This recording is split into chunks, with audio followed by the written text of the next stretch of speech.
పెదవే పలికిన మాటల్లోనే తీయని మాటే అమ్మా, కదిలే దేవత అమ్మా, కంటికి వెలుగమ్మా, తనలో మమతే కలిపి పెడుతోంది ముద్దగా.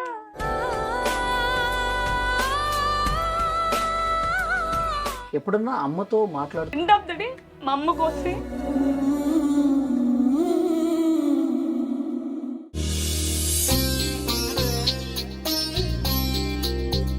హాయ్ హలో సలాం నమస్తే వనకం welcome to I dream media. ఈరోజు వీడియో చాలా చాలా చాలా స్పెషల్. ఎందుకంటే మనం ప్రపంచంలో ఏ మూలకి వెళ్ళినా కూడా అందరికీ కనెక్ట్ అయ్యే ఒక కామన్ ఎమోషన్ అమ్మ. మరి అలాంటి మదర్స్ డే వీడియో కొంచెం స్పెషల్గా ఉండాలి కదా, ఏం చేయాలని చెప్పి మేము చాలా ఆలోచించాం. ఏ ఐడియా తట్టలేదు, సడన్గా అనిపించింది మా యాంకర్స్లో కూడా చాలామంది మదర్స్ ఉన్నారు, వాళ్ళకి మదర్స్ ఉంటారు, వాళ్ళతో ఎక్స్పీరియన్స్ ఎలా ఉంటుంది, యాజ్ మదర్స్గా వీళ్ళు ఎలా ఎంజాయ్ చేస్తున్నారు అనే విషయాలు ఏదో మనం కనుక్కుందాం. సో లేట్ చేయకుండా లెట్స్ స్టార్ట్ ద వీడియో. మే 10, 2026 ఆదివారం రోజు మాతృ దినోత్సవం. మనందరూ తెలుసు ఇంటర్నేషనల్ మదర్స్ డే. యాంకర్స్ వేలాదిగా ఉన్నటువంటి ప్రేక్షకులు వీళ్ళు పరిచయమే, కానీ వీళ్ళ ఫ్యామిలీతో ఎలా ఉంటారు, వీళ్ళ తల్లితో ఎలాంటి అనుబంధం ఉంటుంది అన్నది చాలామందికి తెలియదు. వీళ్ళు చాలామంది గుర్తుపడతారు, అరే యాంకరు ప్రత్యూషనో లేకపోతే యాంకర్ ఉదయశ్రీనో అనుజ్ఞనో లక్షలాదిగా ప్రేక్షకులు చూస్తూ ఉంటారు. కానీ వీళ్ళు పర్సనల్ లైఫ్ ఏ విధంగా ఉంటుంది, వీళ్ళ తల్లితో ఎలాంటి అనుబంధం ఉందనేది ఇలాంటి కార్యక్రమాలు చేస్తేనే కదా తెలిసేది. సో దాంట్లో భాగంగానే మాతృ దినోత్సవం స్పెషల్ ప్రోగ్రామ్గా దీన్ని కండక్ట్ చేశాం. సో నాతో పాటు ప్రత్యూష, రేచల్, అలాగే మన తరుణ్ బ్రో, ఉదయశ్రీ, అందరూ సీనియర్ యాంకర్సే ఉన్నారు, అనుజ్ఞ. సో వాళ్ళతో మనం మాట్లాడదాం. తల్లితో వాళ్ళు చిన్నప్పటి నుంచి తల్లి కొడుతూ ఉంటుంది, తర్వాత వాళ్ళు ఏడుస్తుంటే తల్లి ఏడుస్తూ ఉంటుంది. ఎన్నో ఎన్నో ఎన్నో సంవత్సరాలుగా అనుబంధం ఉంటుంది. అవన్నీ కూడా ఈరోజు మనం షేర్ చేసుకుందాం. ముందుగా ఉదయశ్రీతో స్టార్ట్ చేద్దాం. ఒక్క నిమిషం అంతా ఓకే. మామ్స్ అని పిలుస్తున్నాం అని చెప్పన్నారు, ఇక్కడ ఎవరు కనిపించట్లేదు. అలా నాకు సంతూర్ మామ్సా?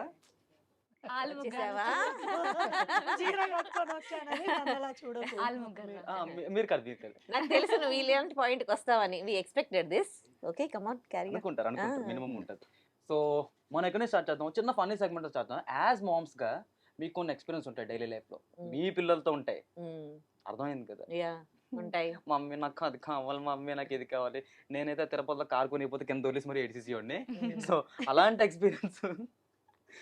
ఎక్స్పీరియన్స్ మీ పిల్లలతో ఏమున్నాయి అనేది స్టార్ట్ చేసి చెప్పండి. ఫస్ట్ మీరు చెప్తారా, అటు అయినా పంపిద్దాం? నేను చెప్తా, ఒక మంచి ఫన్నీ కామెంట్ చెప్తాను నేను. నాకు పాప ఉంది, చాలా మందికి తెలియదు. అయితే ఏంటంటే ఎప్పుడైనా షాపింగ్కి వెళ్తాము, లేదంటే ఇంకెక్కడికైనా ప్లేసెస్కి వెళ్తామనుకో, మా పాప అంతసేపు ఏమనదు, కావాలని దూరంగా వెళ్ళి మమ్మీ అని అంటది అన్నమాట. అక్కడ ఉన్న వాళ్ళందరూ ఎవరిని మమ్మీ అని పిలుస్తుంది అని వాళ్ళు ఆశ్చర్యపోతారు. అందరం, నేను కూడా మోడర్న్ డ్రెస్లోనే ఉంటాను కదా, అప్పటి నుంచి నేను చీర కట్టడం స్టార్ట్ చేశా. ఎప్పుడైతే మా బాబు కాలేజీకి వెళ్ళాలన్నా, ఎక్కడికి వెళ్ళాలన్నా, మమ్మీ నువ్వు డ్రెస్ వేసుకొని రావద్దు అక్క అక్క అంటున్నాను. నాకు మా పాప కూడా అంతే. యంగెస్ట్ మామ్ ఎవరైనా ఉన్నారు ఈ కాలేజ్లో అంటే మా పాప ఐఐటి ఇండోర్ అయిపోయింది అనమాట. వాళ్ళ కాలేజీకి వెళ్ళినప్పుడు నేను ఓ రోజు డైరెక్ట్ లోపలికి వెళ్ళిపోయాను, నన్ను ఎవరు ఆపలేదు, అందరూ అమ్మాయి అనుకున్నాను. ఆ తర్వాత మా అని వచ్చి నన్ను గట్టిగా కౌగిలించుకునేసరికి అప్పుడు వాళ్ళందరికీ ఏంటి ఈమె మదర్ నాట్ అలౌడ్ అంటే. అలా నా లైఫ్లో ఎన్ని ఉన్నాయంటే నిజంగా అవన్నీ గుర్తు తెచ్చుకుంటే చాలా హ్యాపీగా అనిపిస్తుంది. బట్ ఈ బిజీ స్కెడ్యూల్ వల్ల పిల్లలతో టైం స్పెండ్ చేయలేకపోయానన్న బాధ అయితే నాకు ఎప్పుడు ఉంటుంది. మళ్ళీ జన్మంటూ ఉంటే అమ్మలాగే ఉండాలి, ఏ ఉద్యోగం చేయొద్దు. చిన్నప్పటి నుంచి పిల్లల్ని ఆ మూమెంట్స్ అన్నీ నేను మిస్ అయ్యాను. But any how sweet memories నా లైఫ్లో కొన్ని అయితే ఉన్నాయి. ఇంత చెప్పాక మీరు క్లాప్స్ కొట్టుకుంటూ ఉంటారా అసలు? ఓకే అనుజ్ఞ. సో నేను ఫన్నీ ఇన్సిడెంట్స్ అంటే, నాకు బాబు ఉన్నాడు, చిన్న బాబు, 4 years. కాకపోతే ఎప్పుడు వాడికి మదర్ లాగా నాకే అర్థం కాదు, నేను వీడికి మదర్నా అనుకుంటా ఉంటా. ఎందుకంటే ఇద్దరు వాడెంత అల్లరి చేస్తాడో నేనంత అల్లరి చేస్తా. వాడు తినేయని నేను తీసుకొని నాకు ఒకటి ఇవ్వ అని అడుగుతా ఉంటా. నేను తినే వాడికి తినాలనిపిస్తుంది, వాడు తినే నాకు తినాలనిపిస్తుంది. సో మదర్ లాగా ఎప్పుడు బిహేవ్ చేయను. అంటే మామూలుగా మదర్ అంటే తిడతారు, కొడతారు, ఇలా చేస్తారు కదా, వాడికి నేనే భయపడాలి యాక్చువల్లీ. Modern mummy. అల్లరి చేస్తాడా ఇంట్లో? అల్లరి చేస్తాడు బాగా. మీరు చేస్తారా? అంతకన్నా ఎక్కువ చేస్తాను. ఇద్దరు కలిసి చేస్తారు కాబట్టి ఇద్దరు కలిసి చేస్తాం. సో మా మమ్మీ అంటది అనమాట, మీ ఇద్దరు పిల్లలు నాకు అని. సో అది ఓకే. ప్రత్యూష, నాకేం నేనే మా అమ్మకి కూతుర్ని. నాకు యాక్చువల్లీ చెప్పుకోవడానికి అలా అనిపిస్తుంది కానీ నిజానికి మా అమ్మాయి నాకు కూతురులాగా. అంటే నాకు డిగ్రీ అయిపోయిన తర్వాత నేను ఎప్పుడైతే జాబ్కి వచ్చానో అప్పుడు నేను మా అమ్మకి అమ్మలాగా అయిపోయాను అనమాట. మా అమ్మ ఎంత ఇన్నోసెంట్ అంటే ఇప్పుడు మనం ఏదైనా అమ్మతో షేర్ చేసుకోవాలనిపిస్తుంది కదా, బాధ కానీ ఏమైనా హ్యాపీ మూమెంట్స్. బట్ మా అమ్మ అలా ఫీల్ అవుతుంది తెలుసా నాకు. అంటే మా తమ్ముడు ఏమైనా అన్నా, ఈవెన్ మా నాన్న ఏమైనా అన్నా సరే నాకు చిన్నపిల్ల కంప్లైంట్ చేస్తుంది, నాన్న ఇలా అన్నాడు చూడు నువ్వే చెప్పు ఏమైనా ఇలా చెప్పింది తెలుసా. ఈవెన్ ఇంకా ఫన్నీ ఏంటంటే మా అమ్మతో ఇప్పుడు ఎవరైనా, నేను మా అమ్మకి కూతురే కదా, నా దగ్గర ఎందుకు మొహమాటం, మా అమ్మకి రీఛార్జ్ అయిపోయింది అనుకో అడగచ్చు కదా డైరెక్ట్ గా నాకు రీఛార్జ్ వెయ్యని. పత్తు నా ఫోన్ లో డేటా అయిపోయింది, నెట్ అయిపోయింది, నేను నీకు ఫోన్ చెయ్యను, ఎప్పుడైనా నాకు ఎవరైనా నెట్ ఆన్ చేస్తే ఫోన్ చేస్తా ఏమనుకోవద్దే అది చెప్పింది. వాళ్ళు క్యూట్ గా ఇన్నోసెంట్ గా అనిపిస్తుంది తెలుసా మా అమ్మ. అది నాకు మా అమ్మతో funny. Nice. Nice Okay. Valli గారు మీ మీ మీరు చెప్పండి మరి. నేను తల్లిని కాదుగా. మీ తల్లి గురించి చెప్పండి. అరే మీ అమ్మతో మీ మీకు మమ్మీ మూమెంట్స్ గురించి. ఏమి లేవా స్వీట్ అదే మెమరీస్? కదా. మెమరీస్ ఉన్నాయి. ఆ, సో యాక్చువల్గా నేను బాగా అల్లరి చేసేవాడిని. అంటే స్కూల్ కూడా ఎగ్గొట్టేసి క్రికెట్ ఆడటం ఇష్టారీతిన చెలరైపోయేవాడిని. ఇక ఇంట్లో తక్కువ ఉంటాను, స్కూల్లో కూడా తక్కువ ఉంటాను, ఇక బయట ఎక్కువ జరుగుతూ ఉంటుంది. ఒకరోజు నేను క్రికెట్ ఆడుతున్నప్పుడు 1 కిలోమీటర్ గ్రౌండ్ వరకు నడుచుకుంటూ వచ్చి ఎట్లా వచ్చింది, ఇంత పెద్ద కర్ర తీసుకుని నేను ఆ గ్రౌండ్ నుంచి మళ్ళీ అక్కడ ఉంటారు కదా ఫ్రెండ్స్ ఫీలింగ్ చేసేవాళ్ళు వాళ్ళు వీళ్ళు, మీ అమ్మ వస్తుందిరా అని చెప్పేసారు. కానీ నేను మళ్ళీ ఆ గ్రౌండ్ చుట్టూ తిరిగి మళ్ళీ ఇంటికి వచ్చేసాను నాకు తెలియకుండా. ఆమె అక్కడే ఎతికి మళ్ళీ ఇంటికి వచ్చేసరికి నేను బుద్ధిగా కూర్చున్నా. అప్పుడు కూడా తగిలిచ్చింది అనుకోండి. Okay. ఇది కూడా ఒక మంచి ఎక్స్పీరియన్స్, అప్పుడప్పుడు గుర్తొస్తూ ఉంటుంది. సేమ్ తెలుసు నాకు కూడా. మా అమ్మ వస్తుంది కట్టెత్తుకుని వస్తుంది అంటే నేను అంటే మాకు ఇంటికి వెనక ఇంకో దారి ఉండేది కదా, గోడ దూకేసి వచ్చి వాష్రూమ్ లోని గడేసుకుంటా, నువ్వు కొట్టనంటే బయటకు వస్తా లేదంటే లోపలే ఉంటా అని. నాకు దాహం ఎక్కువ వేస్తుంది అంటే మా అమ్మ గడి తీసేస్తుంది పాపం అని. ఇంకా అప్పటికి అమ్మ కోపం తగ్గిపోతుంది, కొట్టకుండా ఇప్పుడు ఉంటుంది. అదొక innocent మంచి అయిపోయారు trick. మీ మమ్మీ అయితే. ఇప్పుడు ఫైనల్ గా నువ్వు చెప్పు తరుణ్. నేనా? ఖచ్చితంగా చెప్పాలి కదా చెప్పాల్సింది. మరి. నువ్వే చెప్పు అమ్మ గురించి. మా మమ్మీతో ఫన్నీ మూమెంట్స్ అంటే రోజు ఫన్నీగానే ఉంటది. ఉమ్. అంటే నేను ఎలా అయితే ఉంటున్నానో ఆఫీస్ లో మీరు అందరూ చూస్తున్నారు కదా, ఎగ్జాక్ట్ మమ్మీ కూడా అలానే ఉంటది. ఎగ్జాంపుల్ గా చిన్న చెప్తాను. లైక్ మొన్న వీడియో కాల్ చేసింది, సరదాగా ఇలాగా మాట్లాడుతున్నాను, ఆ మమ్మీ చెప్పు మమ్మీ అని చెప్పి, నా పక్కన అమ్మాయి ఉంటే ఇలా చూపెట్టి ఎట్టుంది నీ కోడలు అన్నాను. నెక్స్ట్ మూమెంట్ మా మమ్మీ ఇంకోళ్ళు అయితే తిడతారు లేదా కొడతారు. మా మమ్మీ ఎంతమందిని చూపిస్తారు ఇలాగా, ఎంతమంది కోడలు నాకు. తను కూడా ఉంది ఆ రోజు అక్కడ. ఇలా ఉంటది మా మమ్మీతో నాకు. కాదు మళ్ళీ ఏమంటుంది, చెప్పు ఆమె ఫస్ట్ ఆమెకు ఓకేనా కాదా, లేదంటే డ్రమ్ములు లేదా కుక్కలు తీసుకొస్తే మనం ఎడిపోవాలి. అయ్యో. అదే ఈ మధ్య Yes, trials. ladies, అదే. అలా ఉంటది మా మమ్మీ. కాదు నీ ఇంత అల్లరి చేస్తావు, మీ మమ్మీ నిన్ను ఎప్పుడు కొట్టలేదా? ఇప్పుడు ఎందుకులేండి అబ్బా, చెప్పు చెప్పు చెప్పు, ఇవే కావాలి చెప్పు. మమ్మీ కొట్టలేదు కానీ, ఆ, లేదు మమ్మీ ఎప్పుడు కొట్టలేదు, సపోర్టే చేసుకుంటూ వచ్చింది ఫస్ట్ నుంచి కూడా నాకు. అందుకే అల్లరి ఎక్కువ. అయ్య నిజం చెప్పు, ఒక్కసారి కూడా కొట్టలేదా? ఎప్పుడు చెప్పుతో కొట్టినా చీపుడుతో కొట్టింది, నిజం చెప్పు. చెప్పు. రెండు ఏదో కొట్టింది, ఒకసారి రెండు అయి ఉంటాయి. కొట్టేటుంది. రెండిట్లో అయి ఉంటాయి. ఎందుకంటే 10th క్లాస్ టైంలోనే ఎగ్జామ్స్ అవుతున్నాయి సీరియస్ గా, మనకి కొంచెం తెలుసు కదమ్మా. పబ్లిక్ ఎగ్జామ్ నెక్స్ట్ రోజు, ఆ ముందు రోజు నెట్ సెంటర్కి వెళ్ళి GTA Vice City 10 రూపాయలు ఇచ్చి అరగంటకి ఏం ఆడుకుని కూర్చున్నాను నేను. అందరు ఇంటికి వెళ్ళిపోయారు, నేను లేట్ గా వెళ్ళాను. మా మమ్మీ రెడీగా అప్పటికి ఇలా కూర్చొని ఉంది, ఏది సరిపోల సినిమాలో నాని కూర్చున్నట్టు, అది మీద పట్టుకొని కూర్చుంటా కదా, సేమ్ ఎగ్జాక్ట్ అలాగే రాడ్ పట్టుకున్నట్టు శివరాలో పట్టుకొని కూర్చుంది. రావాలి నా చేతిలో అయ్యాడు అన్నట్టు. నేను ఇలా ఎంత రావడం లేట్, ఎక్కడ పడిందో కూడా తెలియదు. నేను ఎల్లుండి ఇలా పడుకున్నాను, ఏమైంది ఇలా చూస్తే మమ్మీ ఆగట్లేదు. ఇలా ఉంటే మా మమ్మీతో. Okay. మనం చాలా ఫన్నీగా మాట్లాడుకున్నాం. మదర్ అంటే ఒక ఎమోషన్ ఎక్కువ ఉంటుంది. అంటే మనం ఇంట్లో నుంచి దూరంగా వచ్చిన తర్వాత పదే పదే గుర్తొస్తుండే హోమ్ సిక్ అనుకుంటా ఉంటాం కదా, అరే వెళ్ళిపోవాలి ఇంటికి, ఒక 2 రోజులు ఉండేసి రావాలి, పేరెంట్స్ 2 రోజులు స్పెండ్ చేసి రావాలి, ఇట్లా అనిపిస్తూ ఉంటుంది. సో అట్లా మీరు జాబ్ చేస్తున్న క్రమంలో ఎప్పుడన్నా హోమ్ సిక్ బాగా గురై ఏడ్చిన సందర్భాలు ఉన్నాయి? అంటే మదర్ అంటే పెళ్ళయ్యేంత వరకు బాధ్యతగా ఉంటారు. ఆ తర్వాత వాళ్ళకి పిల్లలు పుట్టినప్పుడు చూసుకుంటారు, అవి ఏమైనా కార్యక్రమాలు ఉంటే చేస్తారు. కానీ మా మదర్ అయితే నాకు ఇప్పటికీ అన్నమాట, ఇప్పుడు ఇంత ఏజ్ వచ్చి నాకు పిల్లలు పెద్దవాళ్ళు అయినా కానీ నాకు కొంచెం బాగాలేకున్నా కానీ మా మదర్ వచ్చే చేస్తుంది అనమాట. ఇవాళ నేను ఈ కెరీర్లో ఉన్నాను అని అంటే కూడా మా మదరే. సో మా మదర్ లేకపోతే నాకు కెరీరే లేదు అసలు. మా మదర్ వల్లే నేను ఈ కెరీర్లో ఉన్నాను. సో నాకు కూడా అమ్మ చిన్నప్పటి నుంచి బెస్ట్ ఫ్రెండ్. ఇప్పుడు నేను కూడా తను చెప్పినట్టే ఈ కెరీర్లో ఉన్నానంటే అమ్మాయి, ఎందుకంటే నాకు చిన్న బాబు ఉన్నాడు. సో నేను బాబుని చూసుకుంటా ఉంటే నేను చేయగలిగేదాన్ని కాదు. నేను ప్రతిదీ షేర్ చేసుకుంటా, అన్ని విషయాలు చెప్తా, అమ్మతో బెస్ట్ ఫ్రెండ్లా ఉంటాను. సో అమ్మ లేకపోతే నేను చాలా మిస్ అవుతా అంటే లైఫ్లో. ఎందుకంటే ఏదన్నా ఒక 2 రోజులు అట్లా దూరంగా ఉన్నా నేను అసలు అమ్మతో మాట్లాడకుండా ఉండలేను. ఒకవేళ హైదరాబాద్లో ఉన్నా కూడా, తను మా ఊర్లో ఉన్నా కూడా కాల్ చేసి 1 గంట సేపు 2 గంటల సేపు మాట్లాడుతూ ఉంటా ఎప్పుడు కాల్స్ చేసి. సో అమ్మ నాకు బెస్ట్ ఫ్రెండ్. ఈ కెరీర్లో ఉన్నాను అంటే అమ్మ రీజన్. ఓకే, ఎప్పుడన్నా అమ్మతో మాట్లాడుతూ ఒక విషయం గురించి షేర్ చేసుకుంటూ ఏడ్చిన సందర్భం ఉందా? అమ్మ ముందైతే నేను బెస్ట్ ఫ్రెండ్ అన్ని షేర్ చేసుకుంటా. బట్ నాకు నేను ఏదైనా వస్తే నాకు నేనే స్ట్రాంగ్ అయిపోతా. అమ్మ ముందు ఏడ్చి తన్ని బాధ పెట్టి అలా చేయను. ఒకవేళ నాకు ఏదైనా కొంచెం కష్టం వచ్చింది, ప్రాబ్లం వచ్చింది అంటే కొంతసేపు నాకు నేను సెట్ అయిపోతాను అనమాట. మళ్ళీ తన్ని ఆ టైంలో అమ్మ అనేది గుర్తొస్తుంది, ఎంత బెస్ట్ ఫ్రెండ్ అయినా. సో అమ్మని బాధ పెట్టద్దు, ఏదైనా ఉన్నా చెప్పొద్దు. మళ్ళీ నాకు నేను సెట్ అయిపోతాను అమ్మతో. మళ్ళీ తర్వాత సెట్ అయిపోయిన తర్వాత మాట్లాడతా ఆ విషయం. అది తన ముందే ఏడవను. ఓకే, ఏదైనా చెప్పినప్పుడు అమ్మ ఎమోషనల్ అయిందా మీ విషయం గురించి ఎప్పుడన్నా? అమ్మ కూడా అంతే.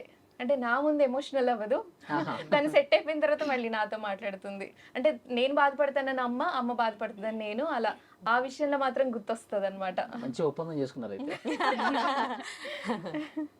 ఓకే, ఎస్ రేచల్ మీరు చెప్పండి. నాకు అంత అదృష్టం లేదు. ఉదయశ్రీకి అన్నీ చేస్తూ ఉంటుంది కదా, చూస్తాను నేను. నాకు ఒక 2 రోజులు, వారం రోజులు రెస్ట్ తీసుకోవాలి అని ఉంటుంటుంది. కానీ ఎవ్వరూ లేరు. అసలు ఎట్లా ఉంటుంది, ఏదైనా షేర్ చేసుకోవాలని అనిపిస్తుంది, ఎవరికైనా చెప్పాలనిపిస్తుంది. నా అనుకుంటే అమ్మాయి పోరు కదా. కానీ నా లైఫ్లో నేను పొందలేని ఏదైతే ప్రేమ ఉందో అది నా పిల్లలకి ఇవ్వాలని డిసైడ్ అయిపోయా. ఎలాంటి పరిస్థితులు ఎదుర్కొన్నాను అంటే, అసలు నా లైఫ్లో ఒక వారం 2 వారాలు కొంచెం అమ్మ వాళ్ళు వచ్చి ఉంటే ఉదయశ్రీ కొంచెం ఆ పని ఈ పని అన్నీ చేసుకున్నానే, మా అమ్మ వచ్చేసరికి అని చెప్తుంటే కదా, అరే నేను కూడా ఇట్లుంటే ఇంకా కొంచెం కెరీర్ మీద ఇంకా ఫోకస్ చేసేదాన్నేమో, ఎట్లా ఏంటి అని నేను ఏడ్చిన సందర్భాలు చాలా. కానీ మా పాప నన్ను అమ్మ కంటే ఎక్కువగా చూసుకునేసరికి నా ఫస్ట్లో అయితే నాకు అసలు బ్రతకాలనే ఆశ ఉండేది కాదు. అంటే చిన్నతనంలో ఆడుతూ పాడుతూ లైఫ్ అయిపోయింది. ఎప్పుడైతే నాకు బరువు బాధ్యతల మీద పడిపోయాయో ఆ టైంలో అసలు ఏంటి లైఫ్, ఏం జరుగుతుంది, అందరిలాగా నేను ఒక ఆడపిల్లనే కదా, నాకు కొన్ని ఉంటాయి, కాస్త రిలాక్స్ అవ్వాలని ఉంటుంది, టైం స్పెండ్ చేయాలని ఉంటుంది. అమ్మ అసలు ఎట్లా అనిపిస్తుంది అంటే ఒకనొక టైంలో ఎస్ నేను పొందలేని ఏదైతే ప్రేమ ఉందో అది నా పిల్లలు మిస్ అవ్వద్దు, వాళ్ళకి నేను ఉండాలి. ఇప్పుడు మా పాప అయితే నన్ను తల్లిలా చూసుకుంటుంది, కానీ నేను ఒక్క క్షణం కూడా మా పిల్లల్ని వదిలిండను. నేను హాస్పిటలైజ్డ్ అయి పడిపోయి ఉన్నాను అనుకో హాస్పిటల్లో, ఇంకా పిల్లల్ని చూసే వాళ్ళు ఎవరు ఉండరు. ఎవరు వచ్చి చూస్తారు, ఎవరికి చెప్పుకుంటాము ఈ సిచ్యువేషను అని చెప్పి. ఈ మనుషుల ప్రవర్తన ఏంటి అంటే, ఎంత అమ్మైనా సొంత తల్లికి ఉన్నంత ప్రేమ నాన్న అనుకుంటే రాదు, అది అస్సలు రాదు. తల్లి ప్రేమ ఎంతో విలువైంది, బట్ అది అందరికీ ఆ అదృష్టం ఉండదు. నాకు అదే అనిపిస్తుంది. అంటే తెలుసుకుందామని, అంటే ఎందుకు మిస్ అయిన ఫీల్ ఎందుకు వచ్చింది మీకు? మిస్ అవ్వడం ఏంటి, అసలు నాకు అమ్మ అనే ఒక క్యారెక్టర్ నా లైఫ్లో ఎప్పటికీ లేదు, అసలు నేను చూడలేదు. తను చిన్న ఉన్నప్పుడే సారీ అదన్నమాట. సో నేను బాగా మిస్ అవుతా బాగా. అందుకే నేను అందరితో అమ్మ అని పిలిపించుకోవాలని నాకు బాగా ఆరాటం అన్నమాట. ఇప్పుడు ఉదయశ్రీ పిల్లలు వాళ్ళు వీళ్ళు వస్తే అక్క అమ్మ అనండి నన్ను, నాకు అట్లా అనిపిస్తుంది. ఏ ప్రేమకైతే నేను దూరంగా ఉన్నానో ఆ ప్రేమ మా పిల్లలకి ఇవ్వాలి అని ఆ దృఢ సంకల్పంతో ఉన్నాను నేను. అందుకే కోట్లు ఉన్నా లేకున్నా పర్వాలేదండి, అమ్మ ఉంటే చాలు. అంతే. సూపర్. మీరు మీ పిల్లలతో ఆ ప్రేమ చూపిస్తూ ఉంటారు కదా ఎప్పుడన్నా? అసలు మీకు విషయం తెలుసా, మా పిల్లలతో నేను ఎట్లుంటానంటే, అమ్మ ఎలా ఉండాలి అనేది నేను చాలా మందిని చూస్తుంటా కదా, అందరి తల్లుల్ని. అది నేను వాళ్ళందరినీ మిక్స్ చేసి నేను ఉండాలి. ఎస్, ఆడేటప్పుడు ఆడతా, క్రమశిక్షణగా ఉండేటప్పుడు ఉంటా. ఎట్లా అంటే వాళ్ళకి ఎట్లా నేను నచ్చుతానో వాళ్ళకి అట్లా నేను మోల్డ్ అయిపోతా. వండేటప్పుడు అమ్మని, గైడ్ చేసేటప్పుడు ఒక ఫ్రెండ్ లాగా అట్లా ఉంటా నేను. మా పిల్లలిద్దరికీ చెప్తా, తల్లి దగ్గర ఏదైనా విషయం దాచే సిచ్యువేషన్ వచ్చిందంటే మీ దృష్టిలో నేను బ్రతికి వేస్ట్లా అని నేను అంట. ఏదన్నా అమ్మ దగ్గర అంత ఓపెన్ గా ఉన్నోడే లైఫ్ లో ఏదైనా సాధిస్తాడు. సో నేను చెప్పేది ఏంటంటే తల్లి ప్రేమ ఎక్కడైనా ప్యూర్ గానే ఉంటది కానీ తల్లి లేని వాళ్ళకి తెలుస్తుంది ఆ ప్రేమ. అందుకే చాలా మంది తల్లులు ఏం చేస్తారు, పిల్లల్ని చంపేసి మేము చచ్చిపోవాలి ఇట్లాంటి డెసిషన్ ఎప్పుడు తీసుకోవద్దు. పిల్లలు పొరపాటున మీరు బతికిపోయారు, ఆ పిల్లల్ని కానీ చెత్తతో బుట్లో పడేశారు, ఎందుకు ఆ జన్మ ఎందుకు మీకు? మాతృత్వాన్ని వెలకట్టే క్వశ్చన్స్ వస్తున్నాయి ఈ వాళ్ళ రేపు సొసైటీలో. ప్రతిష, ఇంతకుముందు ఫన్నీ ఇన్సిడెంట్ ఒకటి చెప్పావు. నాకు అంటే అందరూ అంటారు కదా మా మమ్మీ మాకు బెస్ట్ ఫ్రెండ్ అని అన్ని షేర్ చేసుకుంటానని. నాకు అట్లా ఏం లేదు, ఎందుకంటే మా అమ్మ అంటే అన్ని దాచేస్తావు ఏదన్నా చెప్పకుండా. కాదు, షేర్ చేసుకుంటా. బట్ నాకు మా అమ్మకి చాలా ఏజ్ గ్యాప్. అంటే మా అమ్మకి మేము చాలా లేట్ గా పుట్టాం అనమాట. అమ్మ ఆల్మోస్ట్ 56-60+ ఉంటది, మేము లేట్ గా పుట్టాం కాబట్టి అందుకే రీఛార్జ్ చేయడానికి కూడా అంత ఇబ్బంది పడుతుందంటే ఈ జనరేషన్ పిల్లలకి అర్థమవుతుంది. అంటే నేను అందుకే ఏం షేర్ చేయలేను. ఎందుకంటే ఇప్పుడు మనం ఫీల్ అయితే వాళ్ళు ఎలా తీసుకుంటారంటే అయ్యో నా కూతురు ఇలా ఇలా ఫీల్ అవుతుందా అని మా అమ్మ బాధపడుతుంది ఫస్ట్. అంటే ఇప్పుడు జనరేషన్ ఏంటంటే సజెషన్స్ ఇస్తారు, మనకి ఐడియా ఉంది కాబట్టి సొసైటీ గురించి, వాళ్ళకి అంత తెలియదు కదా. సో మా అమ్మ ఎక్కడ బాధపడుతుందో అని కొన్ని షేర్ చేయకుండా జస్ట్ అందరూ చెప్తారు కదా షేర్ చేసుకుంటే భారంగా తగ్గిపోతుంది, హ్యాపీగా ఫీల్ అవుతారని. నాకు అలా ఉండదు. నేను హాస్టల్లోనే ఉన్నాను, డిగ్రీ నుంచి హాస్టలే. నేనేదో ఇంటికి వెళ్ళిపోయి మా అమ్మతో అన్ని చెప్పేసుకుంటే నా భారం పోతుంది అని ఫీల్ అవ్వను. జస్ట్ మా అమ్మతో ఉంటే చాలు, మా అమ్మతో మాట్లాడుతూ మా అమ్మ చేసి పెట్టి తింటూ అలా ఉంటే నాకు అంటే నేనేం చెప్పకపోయినా సరే నా హెవీనెస్ మొత్తం హీల్ అయిపోతుంది అనమాట. అలా అనిపిస్తుంది. నేనేం పెద్దగా ఏం షేర్ చేయను, బట్ నాకంటే ఎక్కువ మా అమ్మే షేర్ చేస్తుంది అన్ని విషయాలు. ఒకసారి ఏమైందంటే మా అమ్మ ఎక్కువ ఫీల్ అయ్యేది ఏంటి నా విషయంలో, ఇంత చిన్న ఏజ్ లో నీకు ఇవన్నీ అవసరమా అంటే. మా అమ్మకి యాంకరింగ్ అంటే ఏంటో తెలియదు అసలు, నేను ఏ వర్క్ చేస్తాను, ఏ టైంకి వెళ్తాను, ఏం తెలియదు మా అమ్మకి. అంటే ఎలా ఫీల్ అవుతుందంటే ఎవరో ఏదైనా అనేసుకుంటారేమో, అంటే చదువుకున్నావు కదా నువ్వు సాఫ్ట్వేర్ అవ్వు, ఇదే డబ్బులు వస్తుందా, అవసరం లేదు, డబ్బులు అవసరం లేదు మనకి, ఎవరో ఏదో అనుకుంటారు, ఇది కరెక్ట్ కాదేమో అలా ఫీల్ అవుతుంది. కానీ ఎండ్ ఆఫ్ ద డే నన్ను వాళ్ళు ఇలా అన్నారమ్మా, నన్ను ఇలా నాకు కాంప్లిమెంట్స్ ఇచ్చారు ఊర్లో. ఇప్పుడు అందరూ ఊర్లో అవో ప్రత్యూష వాళ్ళ అమ్మ అంటే మా అమ్మ ఎంత హ్యాపీగా ఫీల్ అవుతుంది తెలుసా. అంటే నేను జాబ్ చేస్తున్నాను కూడా మా అమ్మకి తెలియదు. అంటే అప్పటికంటే ఇప్పుడు ఇంకా బాగా తెలుస్తుంది. వేరే ఊర్లో కూడా వీళ్ళ అమ్మాయి డాన్స్ చేస్తుందంటే, చాలా బాగా డాన్స్ చేస్తుంది, చాలా బాగా యాంకరింగ్ చేస్తుంది, చాలా బాగుంటుంది వాళ్ళ అమ్మాయి అంటే. మా అమ్మ నాకు చెప్తుంది తెలుసా, నీ గురించి వాళ్ళు ఇలా అన్నారు, నాకు భలే అనిపించినప్పుడు నేను కూడా చెప్పాను అవును మా అమ్మ ఎలా చేస్తుంది అని. మా అమ్మకి ఏం తెలియకపోయినా సరే నవ్వేసి వచ్చి నాకు చెప్పేస్తుంది ఇలా అన్నారు, నాకు చాలా హ్యాపీగా అనిపించిందని. మా నాన్నకి కొంచెం ఫస్ట్ నుంచి ఇదంతా ఇష్టం లేదు, కానీ మా అమ్మ నన్ను చాలా బాగా సపోర్ట్ చేస్తుంది తెలుసా. ఇప్పటికీ అసలు ఇందులో ఏంటి తెలియకపోయినా సపోర్ట్ చేస్తుంది, నేను హ్యాపీగా ఉంటే చాలు అని. మమ్మీ ఎంత ఫన్నీగా ఉంటారో అంత ఎమోషనల్గా కూడా. రేస్ గుర్రం మూవీలో డైలాగ్ ఉంటుంది కదా, మా అమ్మకి 2 కొడుకులు, 2లో ఎవరికి ఏవైనా కూడా. సో సేమ్ అలానే ఉంటుంది మా ఇంట్లో కూడా. నేను ఇంతవరకు వచ్చాను ఇక్కడ హైదరాబాద్ వరకు అంటే మా మమ్మీ సపోర్ట్ వల్లే. డాడీ చిన్నప్పుడే నేను 10th క్లాస్లోనే డాడీ నేను యాక్టర్ అవుతానంటే ఆ బెల్ట్ అందుకో అమ్మ ఒకసారి అన్నారు. సో ఇలా కాదని చెప్పి మిగతా కొంచెం కంటిన్యూ చేశాను. బట్ అప్పటికి కూడా నా పిచ్చి ఇంకా టిక్ టాక్స్, డబ్ స్మాష్ ఇవన్నిట్లో కూడా వీడియోస్ చేసేసి యూట్యూబ్లో వీటిలో చూసిన తర్వాత సర్లే నీ పిచ్చి నీకు ఆనందం, నువ్వే పోను నీ దారిని చూసుకొని చెప్పేసి ఇంకా పంపించడం అయితే జరిగింది. ఇంకా ఈ మధ్య చూసుకున్నట్టయితే ఎక్కడ రివ్యూలో చూసినా నేనే కనిపిస్తున్నాను కాబట్టి మమ్మీకి అందరూ మెసేజ్లు చేసి ఏంటి మీ అబ్బాయి ఇలాగా శ్రీరాములు థియేటర్లో హడావిడి చేస్తున్నారు, సెలబ్రిటీస్ వస్తుంటారు, మీ ఎవడు ఇంత ఎప్పుడు అయిపోయారంటే మా మమ్మీ నాకు మళ్ళీ తిరిగి ఫోన్ చేస్తుంది, వాళ్ళు ఇలాగ అన్నారు ఇంకొంచెం ఇలాగే చేయక. సో ఇలా ఉంటుంది. నేను ఇప్పటి వరకు వచ్చి ఇక్కడ ఉన్నానంటే సపోర్ట్ అంతా కూడా మా మమ్మీయే. కరెక్టే. నువ్వు ఏడ్చిన సందర్భం లేదా? లేదు. అంత ఈజీగా సక్సెస్ వచ్చేసిందా? ఎవరికి హార్డ్ వర్క్ చేయకుండానే కెరీర్ హార్డ్ లో? వర్క్ చేయకుండా అంటే వీడు ఏడ్చింది కాదు, నీ వల్ల మమ్మీ ఏమైనా ఏడ్చిందా ఎప్పుడైనా? నా వల్ల మా మమ్మీయా? ఆనంద బాష్పాలు వచ్చుంటాయి. ఆనంద బాష్పాలు అది వేరే. అంటే నేను చిన్నగా ఉన్నప్పుడు మా మదర్ కొంచెం పనిలో అలసిపోయి ఎప్పుడైనా హెల్ప్ అడిగితే కూడా నేను చేసేదాన్ని కాదు, అస్సలు చేసేదాన్ని కాదు. ఇప్పుడు నేను ఒక మదర్ అయినా కదా, పిల్లలు హెల్ప్ చేయకపోతే ఆ రోజు మా మమ్మీ పడిన పెయిన్ నాకు తెలుస్తుంది అనమాట. సో నాకు అది అయ్యో అమ్మ ఆ రోజు అంటే గుణగణం ఏదైనా చేసింది అనుకో, ఆ రోజు ఆ పెయిన్ ఆ రోజు తెలియలేదు నాకు, ఆ ఏజ్ లో తెలియలేదు. కానీ ఇప్పుడు నేను స్ట్రెయిన్ అయిపోయి ఆఫీస్కి వచ్చే టైంలో నాకు హెల్ప్ దొరకలేదు అనుకో, అప్పుడు నాకు మా అమ్మ గుర్తొస్తూ ఉంటది. ఇన్ని సంవత్సరాలు అయినా కానీ మా అమ్మ ఆ రోజు అయ్యో కష్టపడింది కదా, ఆ రోజు ఇబ్బంది పడింది కదా అన్నట్టు అనిపిస్తుంది. అదే ఇంట్లో అమ్మలు ఆడవాళ్ళు ఎంత కష్టపడతారు అనేది నాకు కూడా పెళ్ళైన తర్వాత తెలిసింది. ఇప్పుడు మా మిసెస్ ఊరికి వెళ్ళింది, ఇంట్లో నేను ఒక్కడే ఉన్నా, పిల్లలు వాళ్ళందరూ కూడా ఊళ్ళో ఎంజాయ్ చేస్తూ ఉన్నారు.